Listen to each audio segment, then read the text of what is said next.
Hello and welcome to Run Steve Run. Today I'm in the sunny town of Ayr in the west coast of Scotland, about to race my twin brother and running arch nemesis Scott Hare in a 10k road race.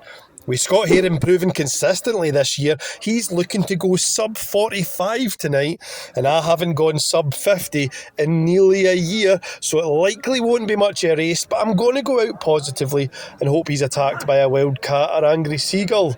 This evening, there's also the added twist that I've intentionally not eaten for 3 days before this race. Having watched my weight balloon steadily over the last year, mainly because I'm a greedy bastard, I wanted to kickstart a new phase of weight loss by trying something fairly drastic. So in the 73 hours prior to this race, I've only had coffee, tea and some electrolyte water. Seems like a sensible idea that will have absolutely no negative effects on my race whatsoever. Will I win the Landaburns 10k on an empty stomach? Will I go for a walk on the beach directly before the race and end up with my shoes all full of sand like a total knob? You can find out this week on Run Steve Run.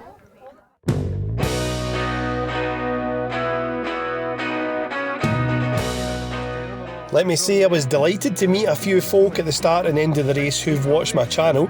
If you ever see me at the start of a race, please come up and say hello. It helps me to justify to my wife Megan all those nights spent editing videos instead of being a decent husband. This is Paul, who I saw right at the start of the race, and he told me he's been watching a few of my videos. See Megan, I do have fans. I've not been making it up. And off we go on this lovely sunny night in Ayr. This is certainly the kind of night you want to come to Ayr for a jog along the beachfront.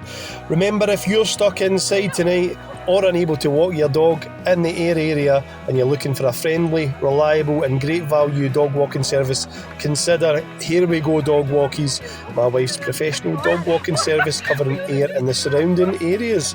Right, shameless plug for my wife's business done, let's crack on. Let me start by saying that I have no idea where Scott Hare is at this point. I couldn't find him at the start. There are so many runners in black and yellow stripes that trying to find him was like playing Where's Wally, so I gave up. I'm just going to have to try and find him along the way. Targets tonight are firstly to get through the race faster than I did at the Troon 10k, which was 50 minutes and 28 seconds. It's a similar course in similar conditions, so I should be able to go faster given that I did take Troon relatively easy until the last few k. I'd love to beat my overall PB of 46.03, but I'm not sure that's on the cards tonight given it is quite warm, but you never know. The A goal though is 100% to beat Scott Hare. Let's see what happens.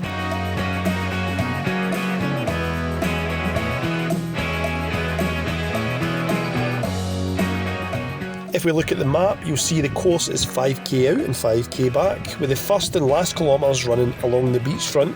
It's pretty flat, with the only real hill being here, running up towards Greenham Castle. There is that wee U-turn that we've just come around, that's at the start and the finish, which I'd imagine is put in there to separate the field at the beginning so there's not too many runners bunched up along this fairly narrow esplanade. I've got plenty of support here tonight. Firstly, we'll see my sister-in-law Maria. Give us a wee wave. Woo, thank you. And then when we go a bit further along, we'll see some more folk. But generally, for the race, the overall support's been fantastic. It's a very similar feel to the Troon 10k in terms of it's nice and sunny, beachfront start, loads of folk coming out to support. And now we come along to more of my family, who nearly missed me going past. Hi! Big grab. Giving off Alf for home and away vibes tonight. They could be bloody twins.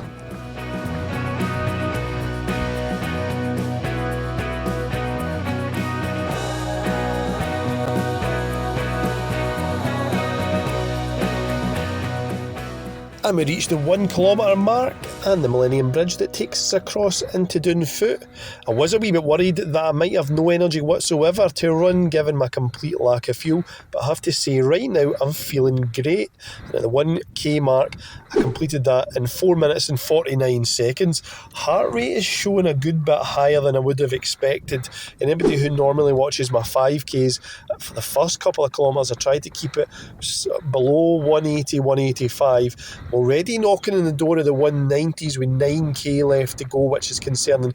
But My heart rate chest strap had been catching on one of the safety pins for my race number, so given I'm only feeling like about 170, 175 heart rate, I'm thinking it's probably just a glitch and I'm not worrying about it too much right now.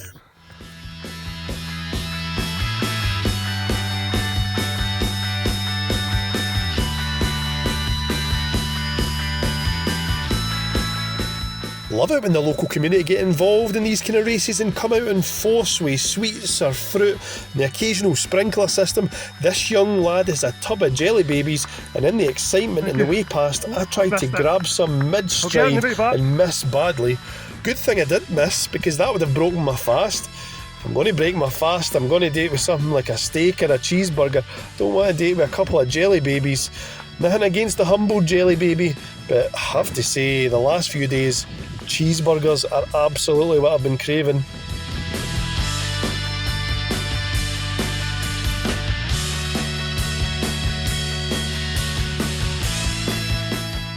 And we hit the 2nd kilometre marker, which took 4 minutes and 58 seconds as we begin the only real hill of today. Fairly mild given some of the hills I've been up recently. Heart rate was in the 190s just before the hill, then I noticed it plummets down into the low 180s. If you keep an eye on it, it'll go back up into the 190s. It's kind of all over the shop, so I decided to abandon the idea of running to heart rate, and instead I'm going to run to feel and pace. I'm going to try and hit just under 5 minutes per kilometre like I have been doing, maybe a wee bit slower on this 3rd kilometre given this wee hill, but that's how I'm going to run it from here on.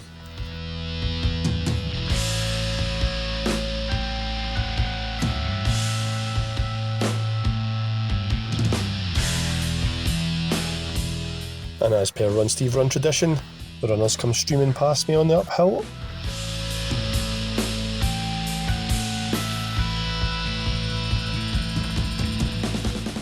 But I catch back up as soon as we start to go downhill.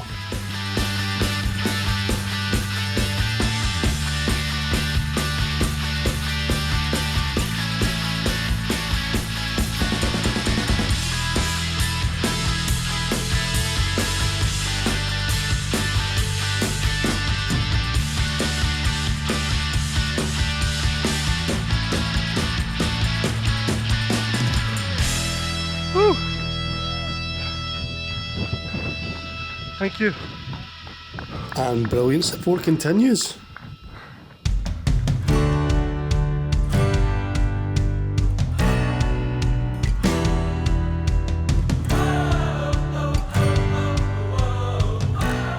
End of kilometre 3, and I've done that in 5 minutes and 12 seconds. The hill knocked 10 or 20 seconds off my pace there, but still overall I'm on course for a sub 50, especially if I put on a sprint finish like I did at Troon.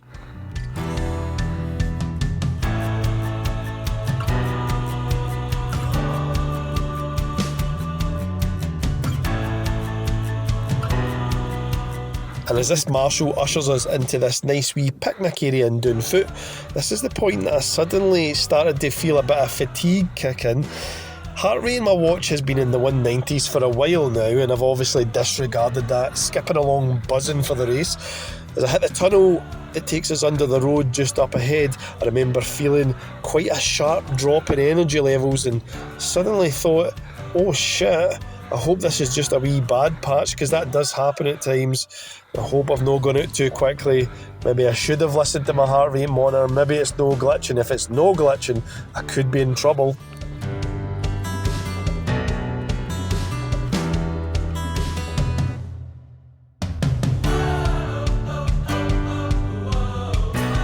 Just about to finish my 4th kilometre now, and I'm feeling pretty rubbish, and I have been for the last few minutes, but hoping the water station will sort me out.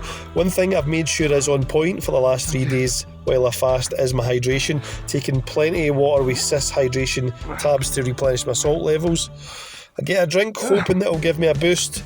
I don't really feel puffed out or even tired in a normal way. I just feel really empty right now. Going to try to hold on and power through. Sometimes it happens and you come out just as fast as you go into it. My 4th kilometre pace has dropped off a wee bit. Finished that in 5 minutes and 20 seconds.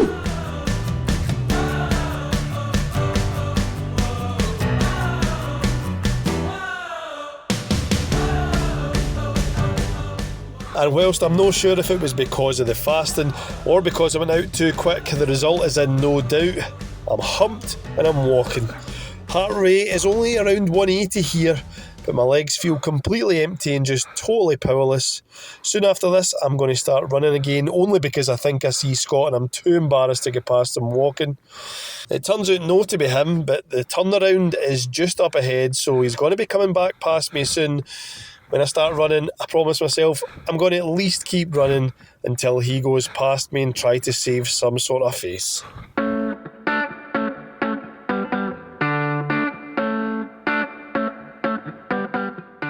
When Scott does fly past me, it looks like he's locked in and running well. By my estimations, he is on course to run a great time today.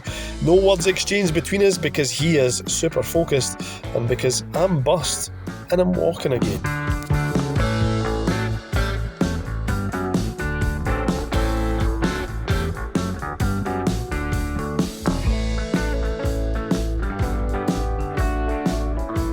The last kilometre has been a tough journey run walking. As I hit the halfway turnaround, I hit the marshals with some dad patter. Oh, thank God that's finished. Oh, another half? Must be kidding. And the pace is well and truly dropped off with a fifth kilometre of 6 minutes and 10 seconds. Still time for a second wind yet though.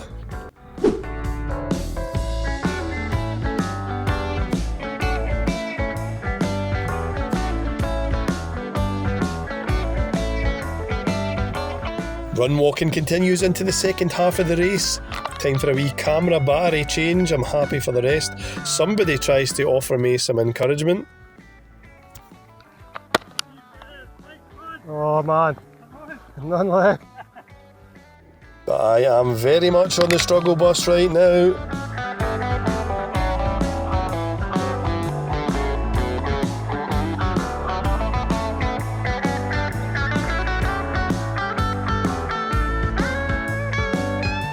And after a full kilometre of changing from running for a minute to walking for a minute and back again, I'm now back at the water station, completing my slowest kilometre so far. 6th kilometre was 8 minutes and 11 seconds. I really am trying my best to get moving, but it's like trying to kickstart a motorbike that's got no fuel left.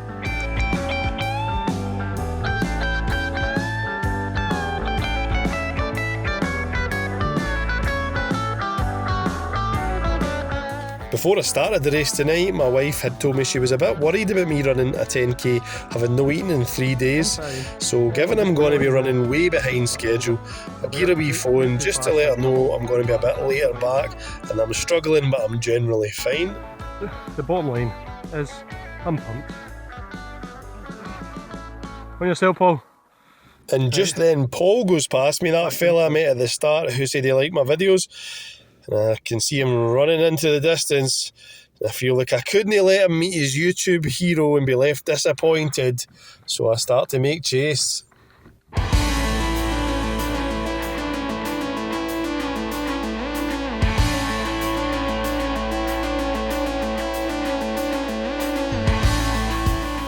Spurred on by Paul's support, I managed to catch him up soon. We end up running alongside each other for a wee while, having a bit of banter, which distracts me for the tiredness, and soon I was actually feeling a lot better.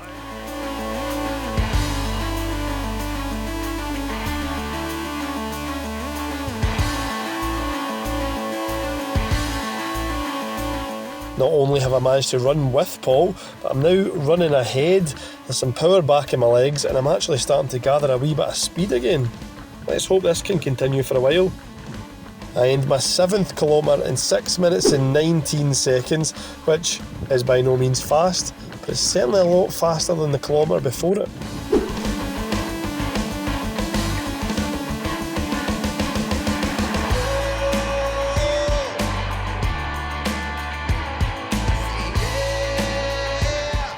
Cracking view to the sea and in towards Green and Castle here.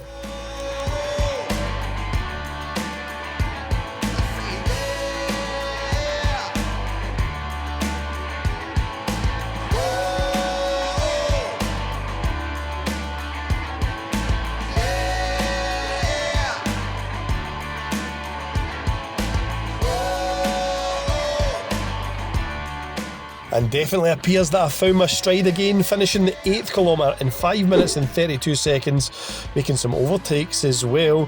Now about to go past one of my favourite enemies, the tortoise. Given that I am a hare, this is a running foe born out of legend. Looks like today I'm going to right the wrong of the old fables and put the hares back in top. Feels great to begin past some runners, but to be honest, I'm just glad that I'm actually able to run. That middle section of the race was a total nightmare, so I'm just going to try to keep things motoring on all the way to the finish line. At the finish line just now, there's another hare that's smashing out a victory. That's Scott Hare, finishing his 10k well under 45 minutes. Unbelievable effort for him, reasserting his dominance at the top of the hare family hierarchy. He's breaking a barrier that I can only dream of. And to rub salt into that wound, there's another person just behind me that's decided she's not going to let me go. It is a tortoise, and just as in the fable, she is slowly and steadily going to make her way back past me.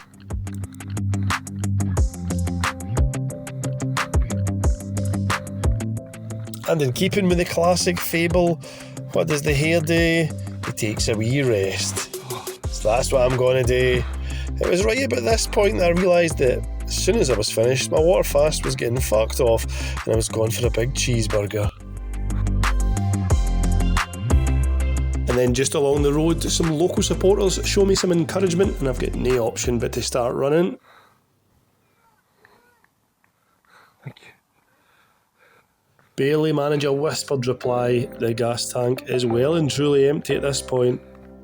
Thank you.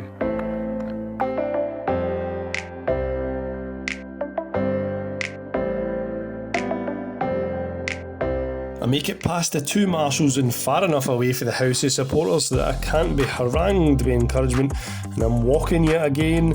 But look who's back, it's Paul, and he's brought Andy for Tony's Tigers this time. So I decide it's time to go with them again. Legs are gone.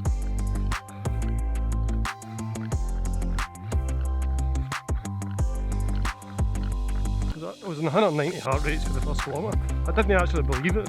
I was like, I feel too good for the first 3 kilometres. And then my body went, no, I believe it. You're walking.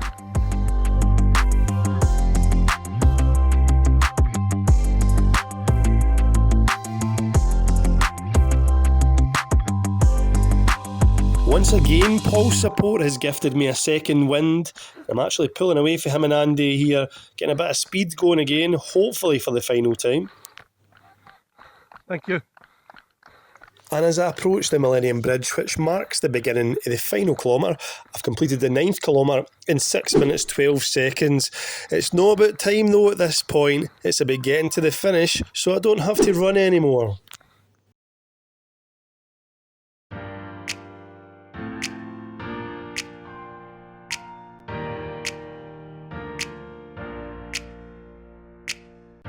And before I even see my wee boy Lewis, I can hear him. He's been thoroughly trained in brand promotion this morning before we left the house.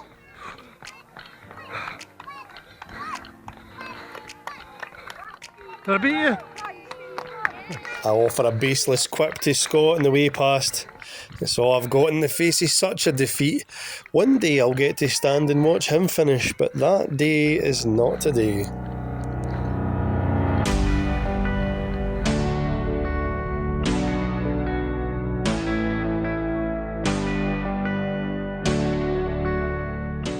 Entering the final straight, and I'm thinking there's nothing left to fight for, it's just about survival, just about finishing. But then I notice away in the distance, the Troon Tortoise is still ahead and hasn't finished yet. Now, anyone who's watched this channel before knows that I love to snatch a shallow victory for the jaws of defeat. So I start to crank up the speed. Have I got enough left in my legs to catch her? She's still quite a way off.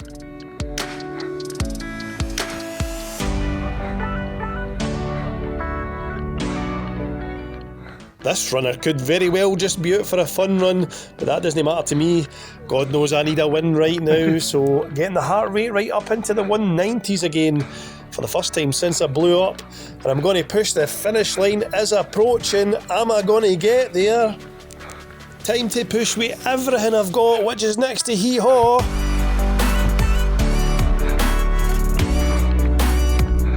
And with barely 10 metres to go, I've managed to overtake and secure the win. I'm basically Mo Farah. Unfortunately, I can't show you the finish because the runner in front of me took a pretty bad fall going over the finish line. I don't want to cause any embarrassment, so I'll cut to some nice scenes at Ayr Beach. This is where I filled my shoes full of sand. And I finished in a time of 57 minutes and 47 seconds, which is quite some way off of what I'd hoped for, but some races are just not meant to be, and you've got to take it in the chin really. Overall, I enjoyed the race and the challenge it presented. Lessons have certainly been learned, and I'll not be trying any crash diets again anytime soon. Huge thanks to Paul for picking me up and helping me along, not only once but twice. You helped me more than you know, and thanks to McDonald's for supplying the after party. Probably shouldn't have done that directly after no eating for 3 days, but I survived. Please do not copy my stupidity at home. Remember, I am a professional moron, and I don't recommend it. Next week, I'm not sure where I'll be. Might be at Palisrig Park Run in Cumbernauld, might be racing up a big muddy hill in Girvan. Either way, you can find out next time on Run Steve Run.